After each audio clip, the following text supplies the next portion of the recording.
하나님의 말씀은 시편 77편 1절에서부터 마지막 20절까지 말씀을 보겠습니다.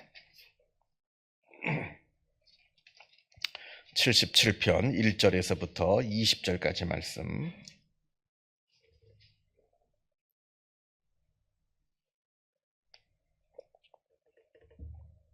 시편 77편 1절에서부터 20절까지 말씀, 조금 깁니다만 그래도 같이 한 목소리로 읽겠습니다.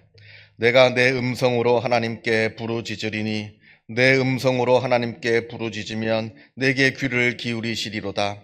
나의 환난 날에 내가 주를 찾았으며 밤에는 내 손을 들고 거두지 아니하였나니 내 영혼이 위로받기를 거절하였도다.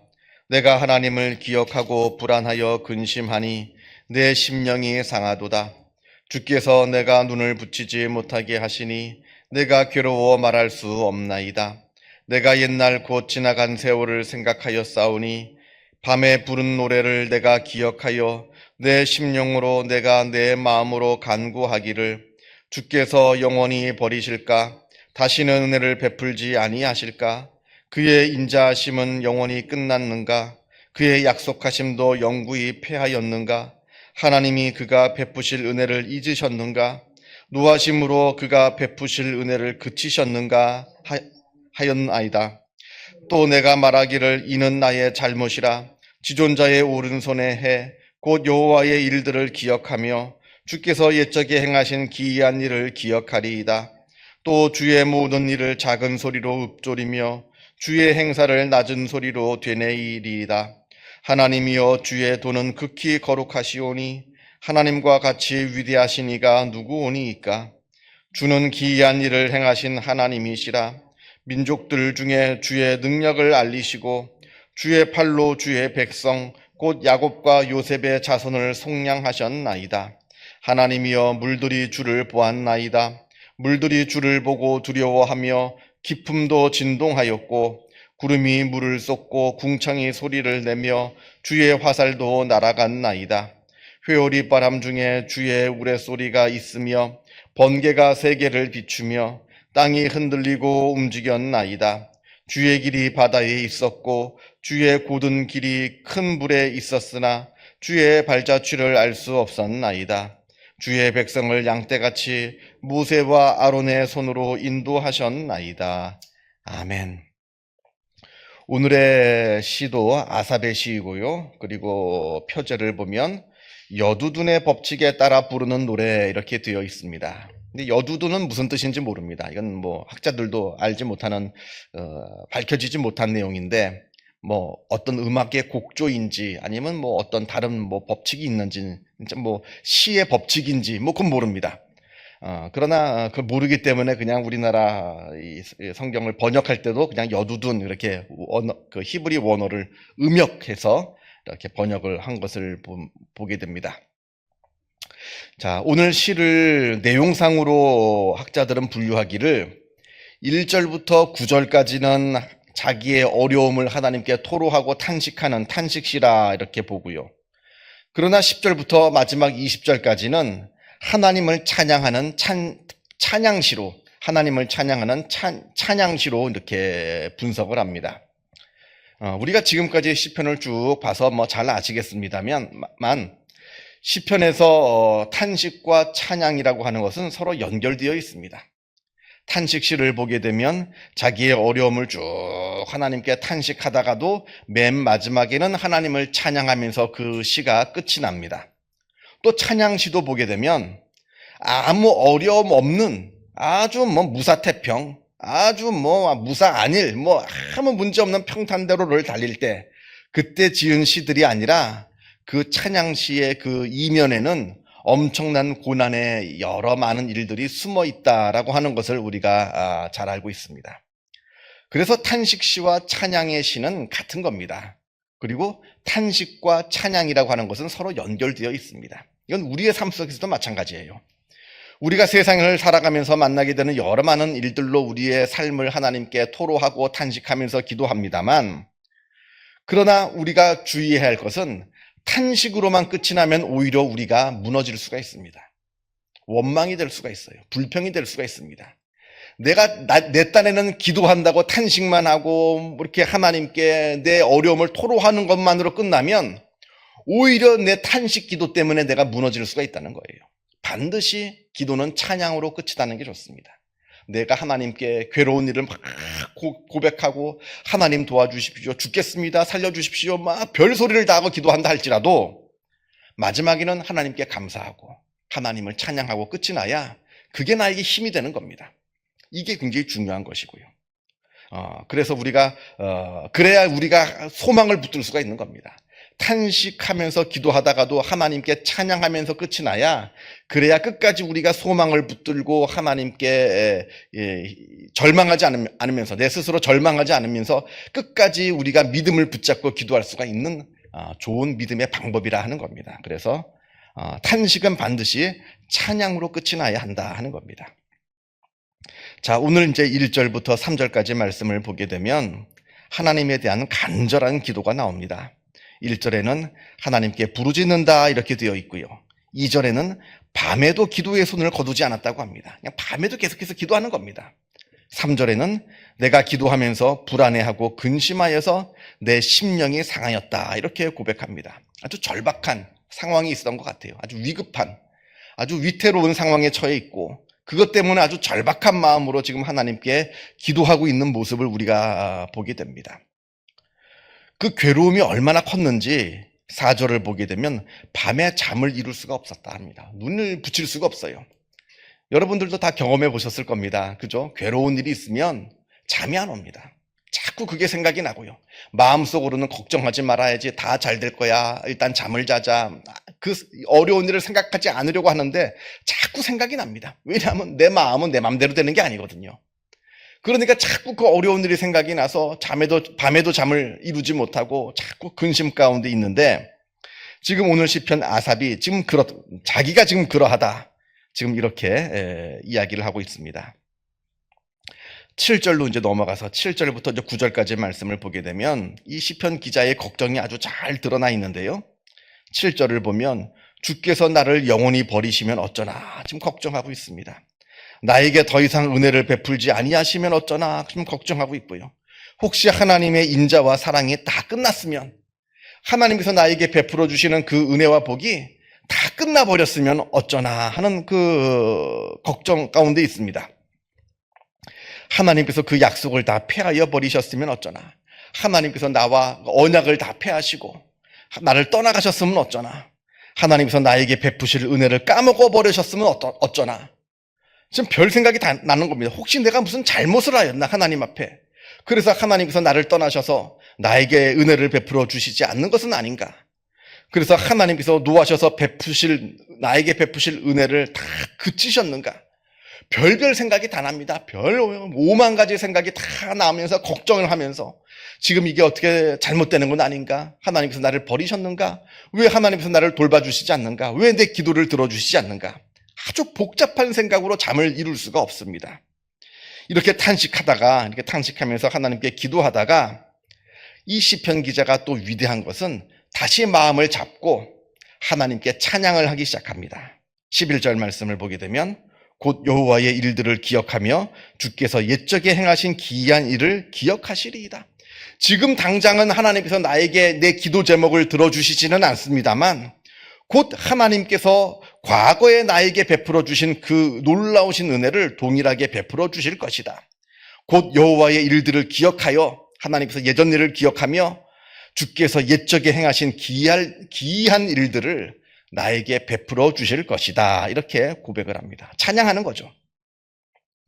우리 기독교는 기억의 종교입니다. 기억해야 돼요. 과거의 하나님의 은혜를 기억해야 오늘의 어려움을 극복할 수가 있습니다. 하나님께서 많은 은혜를 베풀어 주셨는데 그때만 기억하고 다 잊어버리는 사람은 뭐라 그럴까요? 밑 빠진 독에 물 붓기예요. 이 하나님께서 베풀어 주신 은혜가 차곡차곡 쌓여서 그게 나의 믿음의 힘이 되어야 되는데 쌓이지가 않습니다. 자꾸 잊어버려서 하나님께서 은혜 부어주시면 흘러가고 하나님께서 은혜 부어주시면 또 잊어버리고, 그러니까 어려움을 당할 때 그 어려움을 이길 믿음의 힘이 없습니다.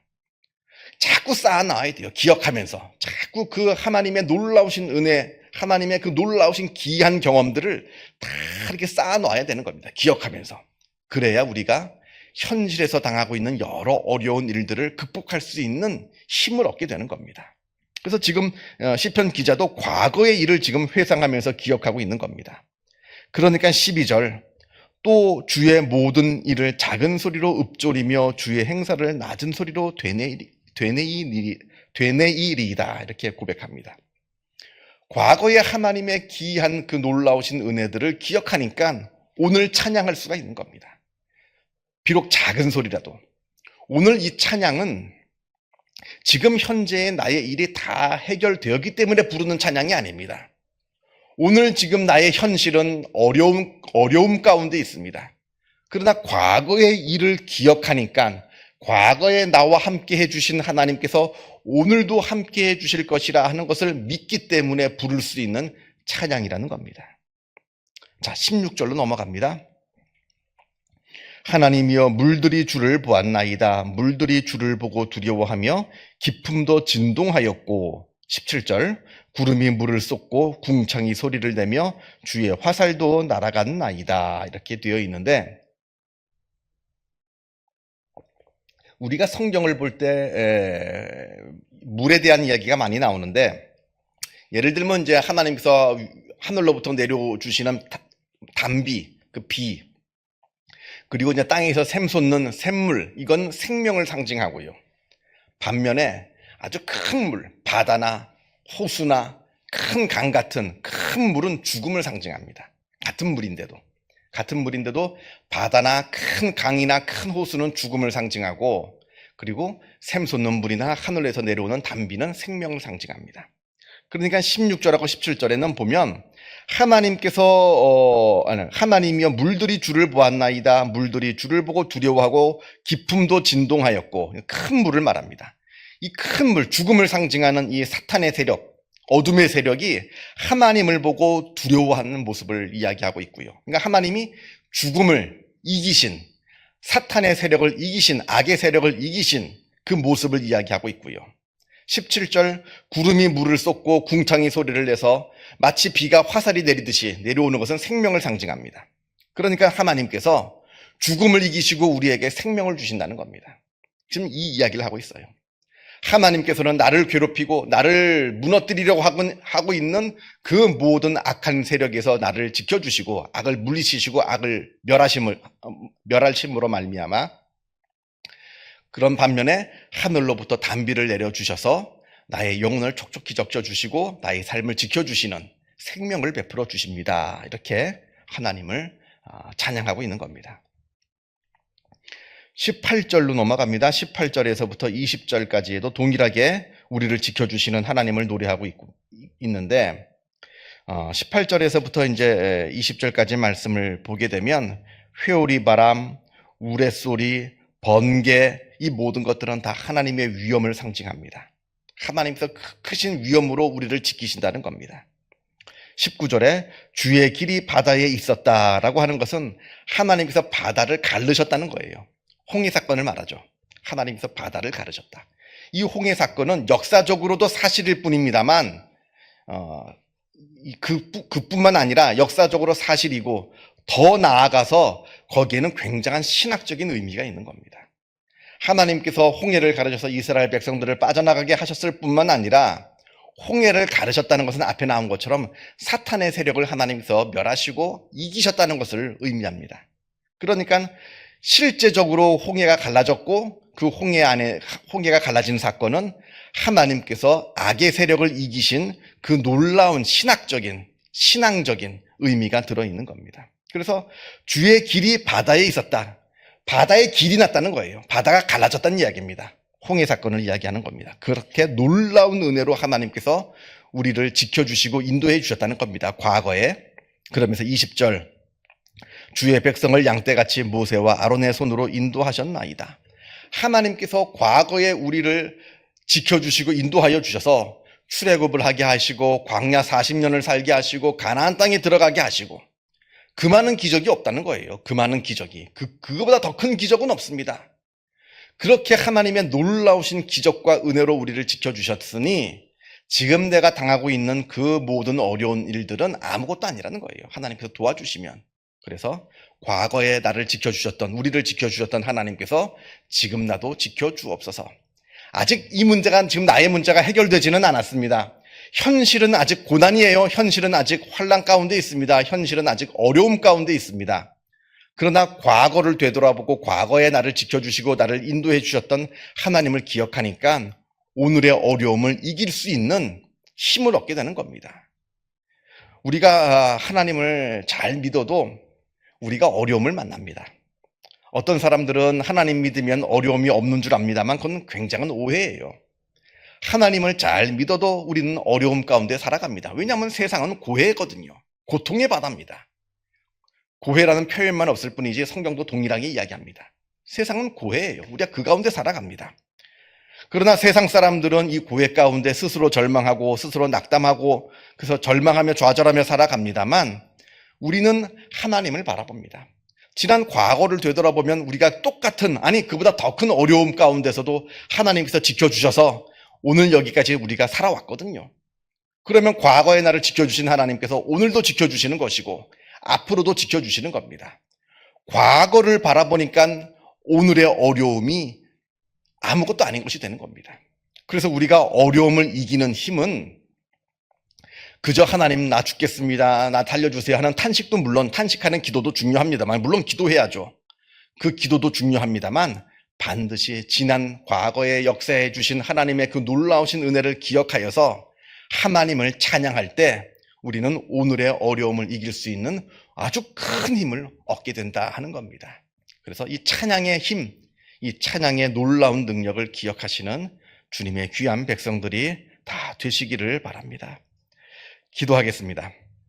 하늘에 계신 우리 아버지, 아버지의 이름을 거룩하게 하시며 아버지의 나라가 오게 하시며 아버지의 뜻이 하늘에서와 같이 땅에서도 이루어지게 하소서. 오늘 우리에게 일용할 양식을 주시고 우리가 우리에게 잘못한 사람을 용서하여 준 것 같이 우리 죄를 용서하여 주시고 우리를 시험에 빠지지 않게 하시고 악에서 구하소서. 나라와 권능과 영광이 영원히 아버지의 것입니다. 아멘. 자유롭게 기도하시기 바랍니다.